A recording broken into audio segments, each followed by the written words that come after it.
Hi friends, welcome back to my YouTube channel. ಎಲ್ಲರೂ ಹೇಗಿದ್ದೀರಾ friends? ಇವತ್ತು ಅವಲಕ್ಕಿ ಇಡ್ಲಿ ಮಾಡೋಣ ಅಂತ ಬೆಳಗ್ಗೆ ಟಿಫನ್ಗೆ ನೋಡಿ. ಇದು ಗಟ್ಟಿ ಅವಲಕ್ಕಿ ತೊಗೊಂಡಿದ್ದೇನೆ. ನಾನು 1 ಕಪ್ ತೊಗೊಂಡಿದ್ದೇನೆ. ಇದರಲ್ಲಿ ಫುಲ್ಲು 1 ಕಪ್ ತೊಗೊಂಡಿದ್ದೇನೆ.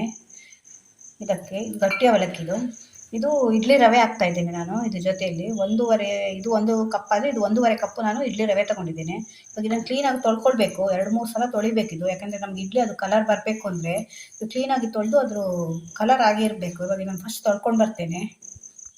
ಇವಾಗ ನೋಡಿ, ರವೆನ ಕೂಡ ತೊಳ್ಕೊಂಡು ಬಂದಿದ್ದೇನೆ. ಅದನ್ನು ಸೈಡಲ್ಲಿ ಇಡ್ತೇನೆ. ಅದೊಂದು ಸ್ವಲ್ಪ ನೆನಿಬೇಕು ರವೆ. ಇದನ್ನು ಅವಲಕ್ಕಿ ಕೂಡ ತೊಳ್ಕೊಂಡಿದ್ದೇನೆ. ಇವಾಗ ಇದನ್ನು ನಾನು ಮೊಸರಲ್ಲಿ ಕಲಿಸ್ತೇನೆ.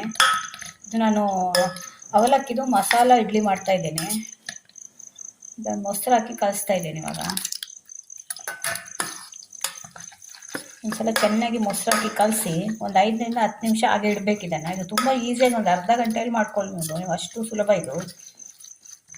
ಮೊಸರಲ್ಲೇ ಕಲಿಸ್ಕೊಳ್ಬೇಕು.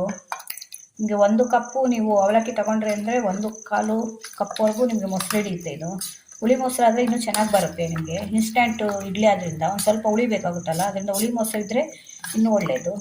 ಇದೊಂದ್ಸಲ ಎಲ್ಲ ಚೆನ್ನಾಗಿ ಕಲಿಸ್ಕೊಂಡು ಒಂದು 5 ರಿಂದ 10 ನಿಮಿಷ ಹಾಗೆ ಬಿಡಬೇಕು. ಆಮೇಲೆ ಇದನ್ನು ಮಿಕ್ಸಿಯಲ್ಲಿ ಹಾಕ್ಕೊಳ್ಳೋಣ.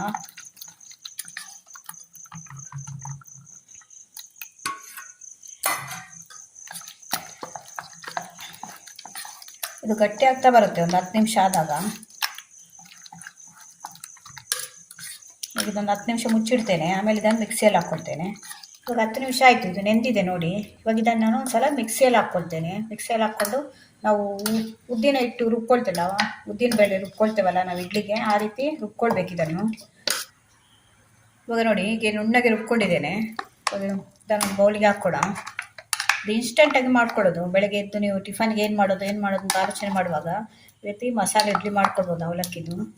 ಇದು ಏನಂದರೆ ನೀವು ಮೊಸರಲ್ಲೇ ನೆನೆಸ್ಬೇಕು. ಸಾಫ್ಟ್ ಬರಬೇಕು ಅಂದರೆ ನೀವು ಮೊಸರಲ್ಲೇ ನೆನೆಸ್ಕೊಳ್ಬೇಕಾಗುತ್ತೆ. ಇವಾಗ ನಾನು ರವೆ ಕೂಡ ಅದನ್ನು ನೀರೆಲ್ಲ ಹಿಂಡಿ ಇದಕ್ಕೆ ಹಾಕ್ತೇನೆ. ನೀರಿರಬಾರ್ದು ನೀವು ಅದು ರವೆಯಲ್ಲಿ ಕೂಡ.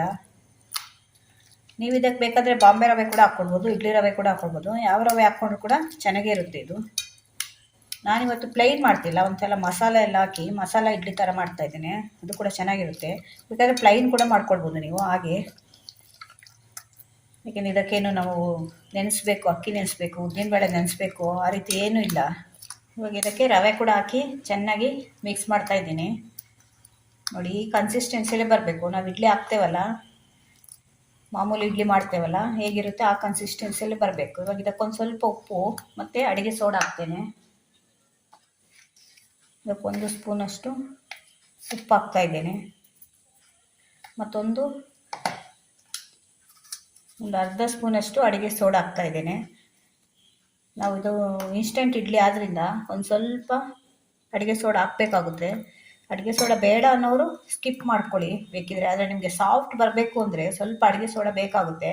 ಯಾಕೆಂದರೆ ಇದು ಹುಳಿ ಬರಲ್ಲ, ಆದ್ದರಿಂದ ನಾವು ಈಗಲೇ ಕಲಸಿ ಈಗಲೇ ಮಾಡ್ತೇವಲ್ಲ, ಅದರಿಂದ ಒಂದು ಸ್ವಲ್ಪ ಅಡುಗೆ ಸೋಡಾ ಹಾಕಬೇಕು. ಇವಾಗ ನೋಡಿ, ಹಿಟ್ಟು ರೆಡಿ ಆಯಿತು ನಮ್ಮದು ಅವಲಕ್ಕಿ ಇಡ್ಲಿಗೆ. ಇವಾಗ ಇದಕ್ಕೊಂದು ಸ್ವಲ್ಪ ಮಸಾಲೆ ಮಿಕ್ಸ್ ಮಾಡ್ತೇನೆ. ಇಲ್ಲಾಂದರೆ ನೀವು ಹೀಗೆ ಪ್ಲೈನ್ ಕೂಡ ಹಾಕ್ಕೊಳ್ಬೋದು. ಇದು ರೆಡಿ ಆಗಿದೆ ಹಿಟ್ಟು. ಇದನ್ನೇ ನೀವು ಪ್ಲೈನ್ ಹಾಕ್ಕೊಂಡ್ರೆ ಆಯಿತು. ನಾನು ಇದಕ್ಕೆ ಸ್ವಲ್ಪ ಮಸಾಲೆ ಹಾಕಿ ಮಸಾಲೆ ಇಡ್ಲಿ ಥರ ಮಾಡ್ತಾಯಿದ್ದೇನೆ. ಇದಕ್ಕೆ ನಾನು ಚಿಕ್ಕ ಕ್ಯಾರೆಟು ತುರಿದು ಇಟ್ಕೊಂಡಿದ್ದೆ, ಅದನ್ನು ಕೂಡ ಸೇರಿಸ್ತಾ ಇದ್ದೇನೆ. ಒಂದು ಸ್ವಲ್ಪ ಕೊತ್ತಂಬರಿ ಸೊಪ್ಪು ಮತ್ತೊಂದು ಸ್ವಲ್ಪ ಕರಿಬೇವು ಹಾಕ್ತಾಯಿದ್ದೇನೆ. ನಿಮಗೆ ಶುಂಠಿ ಎಲ್ಲ ಬೇಕು ಅಂದರೆ ಎಲ್ಲ ಹಾಕ್ಕೊಳ್ಬೋದು. ನಾನು ಅದೆಲ್ಲ ಹಾಕ್ತಾಯಿಲ್ಲ. ಸ್ವಲ್ಪ ಮಿಕ್ಸ್ ಮಾಡಿ ಚೆನ್ನಾಗಿ ಇದನ್ನು ಹಾಕಿ ಇವಾಗ ಇದಕ್ಕೊಂದು ಒಗ್ಗರಣೆ ಮಾಡ್ತೇನೆ. ಸಾಸಿವೆ ಜೀರಿಗೆ ಒಂದು ಸ್ವಲ್ಪ ಹಾಕಿ ಒಗ್ಗರಣೆ ಮಾಡಿದರೆ ತುಂಬ ಚೆನ್ನಾಗಿರುತ್ತೆ. ಫ್ಲೇವರ್ ಅದು ಇರುತ್ತಲ್ವ, ಮತ್ತು ಸ್ವಲ್ಪ ಮಸಾಲೆ ಎಲ್ಲ ಬೀಳುತ್ತಲ್ಲ, ತುಂಬ ಚೆನ್ನಾಗಿರುತ್ತೆ. ಇವಾಗ ಇದಕ್ಕೆ ಒಗ್ಗರಣೆ ಮಾಡಲಿಕ್ಕೆ 1 ಸ್ಪೂನಷ್ಟು ಎಣ್ಣೆ ಇಟ್ಟಿದ್ದೇನೆ. ಅದಕ್ಕೆ 1 ಸ್ಪೂನು ಸಾಸಿವೆ ಹಾಕ್ತಾಯಿದ್ದೇನೆ. 1-1.5 ಸ್ಪೂನು ಸಾಸಿವೆ ಹಾಕ್ತೇನೆ. 1 ಸ್ಪೂನಷ್ಟು ಜೀರಿಗೆ ಹಾಕ್ತಾಯಿದ್ದೇನೆ. ಇದು ಒಗ್ಗರಣೆ ಬೇಡ ಅಂದರೆ ನೀವು ಸ್ಕಿಪ್ ಮಾಡಿ ಪ್ಲೈನ್ ಮಾಡ್ಕೊಳ್ಬೋದು. 1 ಸ್ಪೂನಷ್ಟು ಉದ್ದಿನಬೇಳೆ ಮತ್ತೊಂದು ಸ್ಪೂನಷ್ಟು ಕಡಲೆಬೇಳೆ. ಇದೊಂಥರ ಚೆನ್ನಾಗಿರುತ್ತೆ ನಿಮಗೆ ಒಗ್ಗರಣೆ ಎಲ್ಲ ಹಾಕಿ ಮಾಡೋದ್ರಿಂದ. ನೋಡಿ, ಒಗ್ಗರಣೆ ಹಾಕ್ತಾಯಿದ್ದೆ. ಸಾಸಿವೆ ಸಿಡಿದ ಮೇಲೆ ಇದಕ್ಕೆ ಹಾಕಿದರೆ ಆಯಿತು. ನಿಮಗೆ ಜೀರಿಗೆ ಎಲ್ಲ ಬೇಡ ಅಂದರೆ ಸ್ಕಿಪ್ ಮಾಡ್ಕೊಳ್ಳೋದು. ಬರೀ ಉದ್ದಿನಬೇಳೆ ಮತ್ತು ಕಡಲೆಬೇಳೆ ಹಾಕಿದರೆ ಕೂಡ ಸಾಕಾಗುತ್ತೆ. ಜೀರಿಗೆ ಹಾಕೋದ್ರಿಂದ ಒಂದು ಇಡ್ಲಿಗೆ ಒಂದು ಫ್ಲೇವರ್ ಬರುತ್ತೆ, ತುಂಬ ಚೆನ್ನಾಗಿರುತ್ತೆ ಅದು. ಆಲ್ಮೋಸ್ಟ್ ಒಗ್ಗರಣೆ ಆಯಿತು. ಇದಕ್ಕೆ ಹಾಕಿ ಚೆನ್ನಾಗಿ ಮಿಕ್ಸ್ ಮಾಡಬೇಕು. ಇವಾಗ ಒಗ್ಗರಣೆ ಹಾಕಿದ್ಮೇಲೆ ಒಂದು ಸಲ ಚೆನ್ನಾಗಿ ಮಿಕ್ಸ್ ಮಾಡ್ಕೊಳ್ಳಿ. ನೀವು ಬೇಕಿದ್ದರೆ ಕೆಂಪು ಮೆಣಸಿನ್ಕಾಯಿ ಕೂಡ ಹಾಕ್ಕೊಳ್ಬೋದು. ಅದಾದ ಚಿಲ್ಲಿ ಫ್ಲೇಕ್ಸ್ ಬರುತ್ತಲ್ಲ ಅದನ್ನು ಕೂಡ ಹಾಕ್ಕೊಳ್ಬೋದು. ಅದೆಷ್ಟು ಮಸಾಲೆ ಹಾಕಿದರೆ ಸಾಕು ನೋಡಿ, ಕನ್ಸಿಸ್ಟೆನ್ಸಿಲಿ ಇರಬೇಕು ನಿಮಗೆ. ತುಂಬ ಗಟ್ಟಿಯಾದರೆ ಇಡ್ಲಿದಿಟ್ಟು ನಿಮಗೆ ಇಡ್ಲಿ ಕೂಡ ಗಟ್ಟಿ ಆಗುತ್ತೆ. ಅದನ್ನು ಸ್ವಲ್ಪ ನೀರಾಗಿ ಇರಬೇಕು. ಇವಾಗ ಇಡ್ಲಿ ತಟ್ಟೆಗೆ ಹಾಕಿ ಇದನ್ನು ಬೇಯಲಿಕ್ಕೆ ಇಡೋಣ. ಇದು ಬೇಯುವಷ್ಟರಲ್ಲಿ ನಾನು ಇದಕ್ಕೊಂದು ಕಾಯಿದು ಚಟ್ನಿ ಮಾಡ್ಕೊಳ್ತೇನೆ, ತೆಂಗಿನಕಾಯಿದ್ದು. ಸಿಂಪಲ್ ಆಗಿ ಒಂದು ಚಟ್ನಿ ಮಾಡ್ತಾ ಇದ್ದೇನೆ. ಇದಕ್ಕೆ ನೀರು ಚಟ್ನಿ ಮಾಡ್ತೇನೆ ನಾನು. ಇದಕ್ಕೆ ಇಡ್ಲಿ ಎಲ್ಲ ಮಾಡುವಾಗ ಗಟ್ಟಿ ಚಟ್ನಿ ಮಾಡಲ್ಲ, ನೀರು ಚಟ್ನಿ ಮಾಡ್ತೇನೆ. ಇಡ್ಲಿ ಹಾಕ್ಲಿಕ್ಕೆ ರೆಡಿ ಮಾಡ್ತಾ ಇದ್ದೀನಿ. ಇಡ್ಲಿ ಸ್ಟ್ಯಾಂಡಿಗೆಲ್ಲ ಚೆನ್ನಾಗಿ ಎಣ್ಣೆ ಹಚ್ಕೊಳ್ಳಿ. ಎಣ್ಣೆ ಹಚ್ಕೊಳ್ಳಿಲ್ಲ ಅಂದರೆ ಅದು ಕೆಳಗಡೆ ಅಂಟ್ಕೊಳ್ಳುತ್ತೆ. ಇವಾಗೆಲ್ಲ ಚೆನ್ನಾಗಿ ಎಣ್ಣೆ ಹಚ್ಚಿ ಆದಮೇಲೆ ಇವಾಗ ಅದಕ್ಕೆ ಇಡ್ಲಿ ಹಾಕೋಣ. ತುಂಬ ಫುಲ್ಲಾಗಿ ಹಾಕಬಾರ್ದು, ಒಂದು ಸ್ವಲ್ಪ ಬಿಟ್ಟೆ ಹಾಕಿ, ಇಷ್ಟೇ ಹಾಕಿ. ಈಗ ತುಂಬ ಫುಲ್ ಆದರೆ ಅದು ಉಬ್ಬಿ ಬರುತ್ತಲ್ಲ, ಸ್ವಲ್ಪ ಒಂದ್ಸಲ ಎಲ್ಲದಕ್ಕೆ ಹಾಕ್ಕೊಳ್ತೇನೆ ನಾನು ಇಡ್ಲಿ. ಆಮೇಲೆ ಇದನ್ನು ಬೇಯಲಿಕ್ಕೆ ಇಡ್ತೇನೆ. ನಾನು ಇದನ್ನು ಕುಕ್ಕರಲ್ಲೇ ಬೇಯಿಸ್ಕೊಳ್ತಾ ಇದ್ದೇನೆ. ಇಡ್ಲಿ ಕುಕ್ಕರ್ ಅಲ್ಲ ಇದು, ನಾನು ನಾರ್ಮಲ್ ನಾವು ಪಲಾವ್ ಎಲ್ಲ ಮಾಡ್ತೇವಲ್ಲ ಆ ಕುಕ್ಕರಲ್ಲೇ ಇಡ್ತಾ ಇದ್ದೇನೆ ನಾನು. ಇಷ್ಟು ಹಾಕ್ಕೊಂಡ್ರೆ ಸಾಕು. ಇದು ಮಸಾಲೆ ಇಡ್ಲಿ. ಈ ರೀತಿ ಒಂದ್ಸಲ ಟ್ರೈ ಮಾಡಿ ನೋಡಿ, ತುಂಬ ಚೆನ್ನಾಗಿರುತ್ತೆ ಇದು. ತುಂಬ ಹಾಕಿದರೆ ಈಗ ಅರಳ್ಕೊಳ್ಳುತ್ತೆ, ಅದರಿಂದ ಒಂದು ಸ್ವಲ್ಪ ಕಡಿಮೆನೇ ಹಾಕ್ಕೊಳ್ಬೇಕು. ನೀರು ಆಲ್ರೆಡಿ ಬಿಸಿಗಿಟ್ಟಿದ್ದೆ, ಇದನ್ನು ಬೇಯಲಿಕ್ಕೆ ಇಡ್ತಾ ಇದ್ದೇನೆ ನೋಡಿ. ಈ ರೀತಿ ಕುಕ್ಕರಲ್ಲಿ ಕೂಡ ಮಾಡ್ಕೊಳ್ಬೋದು. ನಾನು ಕುಕ್ಕರಲ್ಲೇ ಮಾಡೋದು ಹೆಚ್ಚಾಗಿ. ಇಡ್ಲಿ ಕುಕ್ಕರಲ್ಲಿ ಕೂಡ ಮಾಡ್ಕೊಳ್ಬೋದು. ಇದು ಒಂದರಲ್ಲಿ 4 ಒಂದು ಸ್ಟ್ಯಾಂಡಲ್ಲಿ 4 ಇಡ್ಲಿ ಆಗುತ್ತೆ. ಅಂದರೆ ಒಟ್ಟು ಟೋಟಲು 5-6 ಸ್ಟ್ಯಾಂಡ್ ಇದೆ, 6 ಇದೆ. ಇದರಲ್ಲಿ 24 ಇಡ್ಲಿ ಆಗುತ್ತೆ ಒಂದೇ ಸಲಕ್ಕೆ ಇದು.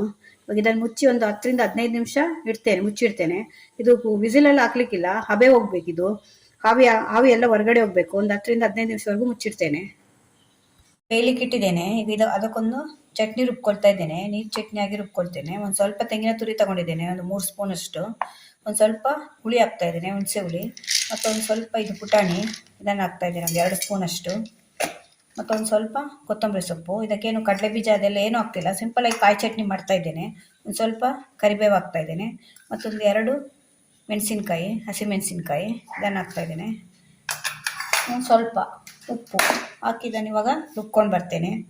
ಸಿಂಪಲಾಗಿ ಮಾಡುವಂಥ ನೀರು ಚಟ್ನಿ ಇದು, ತೆಂಗಿನಕಾಯಲ್ಲಿ ಮಾಡುವಂಥದ್ದು. ಈಗ ರುಬ್ಕೊಂಡಿದ್ದೇನೆ. ಇದು ನಿಮಗೆ ಬೇಕಿದ್ರೆ ಇದೇ ರೀತಿ ಗಟ್ಟಿ ಚಟ್ನಿ ಯೂಸ್ ಮಾಡ್ಕೊಳ್ಬೋದು. ಆದರೆ ನಾನು ಇದೊಂದು ಸ್ವಲ್ಪ ನೀರು ಮಾಡ್ತಾಯಿದ್ದೇನೆ, ಮಿಕ್ಸಿ ರುಬ್ಕೊಂಡಿದ್ದೇನೆ, ಅದಕ್ಕೆ ಒಂದು ಸ್ವಲ್ಪ ನೀರು ಹಾಕಿ ಇದಕ್ಕೆ ಹಾಕ್ತಾ ಇದ್ದೇನೆ.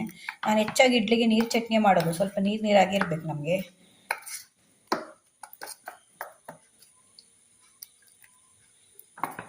ತುಂಬ ಗಟ್ಟಿ ಆದರೂ ಕೂಡ ಅದು ಅಷ್ಟೊಂದು ಸೂಟ್ ಆಗಲ್ಲ. ಅದರಿಂದ ನಾನು ಅವರವರು ಇಷ್ಟಕ್ಕೆ, ಕೆಲವರು ಗಟ್ಟಿ ಮಾಡ್ಕೊಳ್ತಾರೆ. ಇಷ್ಟು ನೀರಿದ್ರೆ ಕನ್ಸಿಸ್ಟೆನ್ಸಿ ಸಾಕು. ಇನ್ನೂ ಒಂದು ಸ್ವಲ್ಪ ನೀರು ಹಾಕ್ತೇನೆ ಇದಕ್ಕೆ.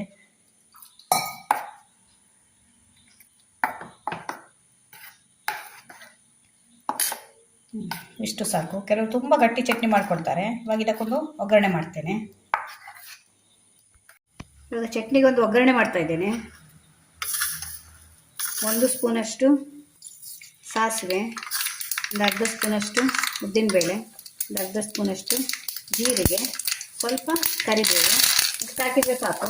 ನಿಮಗೆ ಕೆಂಪು ಮೆಣಸಿನಕಾಯಿ ಎಲ್ಲ ಬೇಕಿದ್ದರೆ ಹಾಕ್ಕೊಳ್ಬೋದು, ನಾನು ಇಷ್ಟೇ ಹಾಕೋದು. ಸಿಂಪಲಾಗಿ ಒಂದು ಚಟ್ನಿ. ಅದಕ್ಕೇನು ಬೇಡ, ಮಸಾಲೆ ಇಡ್ಲಿ ಆದ್ದರಿಂದ ಹಾಗೆ ತಿನ್ಬೋದು. ಅದು ಒಂದು ಸ್ವಲ್ಪ ಚಟ್ನಿ ಇದ್ದರೆ ಚೆನ್ನಾಗಿರುತ್ತೆ. ಈಗ ಸಾಂಬಾರು ಏನಾದರೂ ಇದ್ದರೆ ಸಾಂಬಾರು ಮಾಡ್ಕೊಳ್ಬೋದು. ಆಯಿತು ಚಟ್ನಿ. ಇದಕ್ಕೆ ಒಗ್ಗರಣೆ ಹಾಕಿದೆ.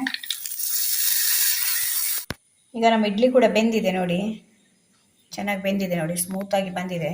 ಇವಾಗ ಅದನ್ನು ತೆಗಿತಾ ಇದ್ದೇನೆ ನೋಡಿ, ಇಷ್ಟು ಈಸಿಯಾಗಿ ಬರುತ್ತೆ ನೋಡಿ. ಇಡ್ಲಿದ್ದು ಸ್ಟ್ಯಾಂಡು ಸ್ವಲ್ಪ ದೊಡ್ಡದಿದ್ರೆ ನಿಮಗೆ ದೊಡ್ಡ ದೊಡ್ಡ ಇಡ್ಲಿ ಆಗುತ್ತೆ. ಇದು ನಮ್ಮದು ಸ್ವಲ್ಪ ಚಿಕ್ಕದು, ಇದರ ಒಳಗಡೆ ಸ್ವಲ್ಪ ಗುಳಿ ಇಲ್ಲ, ಅದರಿಂದ ಇಷ್ಟೇ ದೊಡ್ಡ ಇಡ್ಲಿ ಆಗೋದು. ಇದರಲ್ಲಿ ಈಸಿಯಾಗಿ ಬರುತ್ತೆ ನಿಮಗೆ. ಒಂದು ಸ್ವಲ್ಪ ಇದನ್ನು ಒದ್ದೆ ಮಾಡಿಕೊಂಡ್ರೆ ಸ್ಪೂನನ್ನು ತುಂಬ ಚೆನ್ನಾಗಿರುತ್ತೆ. ಇದು ಈಸಿಯಾಗಿ ಮಾಡ್ಕೊಡು, ಅರ್ಧ ಗಂಟೆಯಲ್ಲಿ ಆಗೋಗುತ್ತೆ ಇದು. ಬೆಳಗ್ಗೆ ಟಿಫನ್ ಏನು ಮಾಡೋದು ಅಂತ ಆಲೋಚನೆ ಮಾಡ್ತಾ ಇರುವಾಗ ನಿಮಗೆ ಬೇಡ ಅಂದರೆ ಹಾಗೆ ಪ್ಲೈನ್ ಕೂಡ ಮಾಡ್ಕೊಳ್ಬೋದು. ಇಲ್ಲ ಈ ರೀತಿ ಮಸಾಲೆ ಎಲ್ಲ ಹಾಕಿ ಮಸಾಲೆ ಇಡ್ಲಿ ಥರ ಕೂಡ ಮಾಡ್ಕೊಳ್ಬೋದು. ನೋಡಿ ಫ್ರೆಂಡ್ಸ್, ನಮ್ಮದು ಅವಲಕ್ಕಿ ಮಸಾಲ ಇಡ್ಲಿ ರೆಡಿಯಾಗಿದೆ ನೋಡಿ. ಎಷ್ಟು ಸ್ಮೂತ್ ಬಂದಿದೆ ತೋರಿಸ್ತೇನೆ ನೋಡಿ. ನೋಡಿ ಈ ರೀತಿ ಒಳಗಡೆ ಕ್ಯಾರೆಟ್ ಎಲ್ಲ ಹಾಕಿರೋದ್ರಿಂದ ಒಳಗಡೆ ಎಲ್ಲ ಮಸಾಲೆ ಇರುತ್ತಲ್ಲ, ತುಂಬ ಚೆನ್ನಾಗಿರುತ್ತೆ ಇದು. ಎಷ್ಟು ಸ್ಪಾನ್ಸ್ ಥರ ಎಷ್ಟು ಸಾಫ್ಟ್ ಬಂದಿದೆ ನೋಡಿ. ನೋಡಿ ತುಂಬ ಚೆನ್ನಾಗಿರುತ್ತೆ ಇದು. ತುಂಬ ಬೇಗ ಕೂಡ ಮಾಡ್ಕೊಳ್ಬೋದು. ಅದ್ರ ಜೊತೆಯಲ್ಲಿ ಒಂದು ನೀರು ಚಟ್ನಿ ನೋಡಿ ಹೇಗೆ ಕಾಣ್ತಿದೆ ಅಂತ. ಮಕ್ಕಳು ದೊಡ್ಡವರು ಎಲ್ಲರೂ ಇಷ್ಟಪಟ್ಟು ತಿಂತಾರೆ. ನೀವು ಪ್ಲೈನ್ ಕೂಡ ಮಾಡ್ಕೊಳ್ಬೋದು. ಪ್ಲೈನ್ ಆದರೆ ನಿಮ್ಗೆ ಇನ್ನೂ ವೈಟ್ ಕಲರ್ ಇರುತ್ತೆ. ಇದು ನಾವು ಮಸಾಲೆ ಹಾಕಿರೋದ್ರಿಂದ, ಒಗ್ಗರಣೆ ಎಲ್ಲ ಹಾಕಿರೋದ್ರಿಂದ ಒಂದು ಸ್ವಲ್ಪ ಒಗ್ಗರಣೆದೆಲ್ಲ ಕಲರ್ ಬರುತ್ತೆ. ಏನು ಬೇಡ ಅಂದರೆ ಹಾಗೆ ಪ್ಲೈನ್ ಕೂಡ ಮಾಡ್ಕೊಳ್ಬೋದು ನೀವು. ಇದ್ರ ಜೊತೆಯಲ್ಲಿ ಚಟ್ನಿ ಮಾಡ್ಕೊಂಡಿದ್ದೀನಲ್ಲ, ಚಟ್ನಿ 1 ಕಪ್ಪು ಅವಲಕ್ಕಿಯಲ್ಲಿ ಎಷ್ಟು ಇಡ್ಲಿ ಆಗುತ್ತೆ ನೋಡಿ, ಸುಮಾರು 30 ಇಡ್ಲಿ ಆಗುತ್ತೆ. 30 ಇಡ್ಲಿ ಅಂದರೆ ಸುಮಾರು 4 ಜನ ಅಂತೂ ತಿನ್ಬೋದು. ಹೇಗಿದೆ ಒಂದು ಸ್ವಲ್ಪ ಕಡಿಮೆ ತಿಂತಾರೆ ಅಂದರೆ 5 ಜನ ಆದರೂ ತಿನ್ಬೋದು. ಇವಾಗ ಇದಕ್ಕೆ ಚಟ್ನಿ ಹಾಕ್ತಾಯಿದ್ದೇನೆ, ಹಸಿರು ಕಲರ್ ಚಟ್ನಿ. ಕೊತ್ತಂಬರಿ ಸೊಪ್ಪು ಹಾಕಿರೋದ್ರಿಂದ ಕಲರ್ ಬಂದಿದೆ. ನೀರು ಚಟ್ನಿ, ನಾನು ಇಷ್ಟು ನೀರು ಮಾಡ್ತೇನೆ. ಕೆಲವರು ಗಟ್ಟಿ ಮಾಡ್ಕೊಳ್ತಾರೆ, ನಾನು ಹೆಚ್ಚಾಗಿ ನೀರು ಚಟ್ನಿನೇ ಮಾಡೋದು. ನೋಡಿ ಫ್ರೆಂಡ್ಸ್ ಹೇಗೆ ಕಾಣ್ತಾ ಇದೆ ಅಂತ. ಕಟ್ ಮಾಡಿ ಬೆಳಗಿನ ಟಿಫನ್ಗೆ ಮಕ್ಕಳಿಗೆ ಬಾಕ್ಸಿಗೆ ಕೂಡ ಮಾಡ್ಕೊಳ್ಬೋದು. ಹೀಗೆ ಮುಟ್ಟಿಸ್ಕೊಂಡು ತಿಂತಾ ಇದ್ದರೆ ತುಂಬ ಚೆನ್ನಾಗಿರುತ್ತೆ. ಒಂದ್ಸಲ ಟ್ರೈ ಮಾಡಿ ನೋಡಿ, ನನಗೆ ಕಮೆಂಟಲ್ಲಿ ಹೇಳಿ ಹೇಗಿತ್ತು ಅಂತ. ಈ ವಿಡಿಯೋ ನಿಮ್ಗೆ ಇಷ್ಟ ಆದರೆ ನನ್ನ ಚಾನಲ್ನ ಸಬ್ಸ್ಕ್ರೈಬ್ ಮಾಡ್ಕೊಂಡು ನೋಡಿ. ಇದೇ ಥರ ಹೊಸ ವಿಡಿಯೋ ತೊಗೊಂಡು ಮತ್ತೆ ಬರ್ತೇನೆ. Bye friends.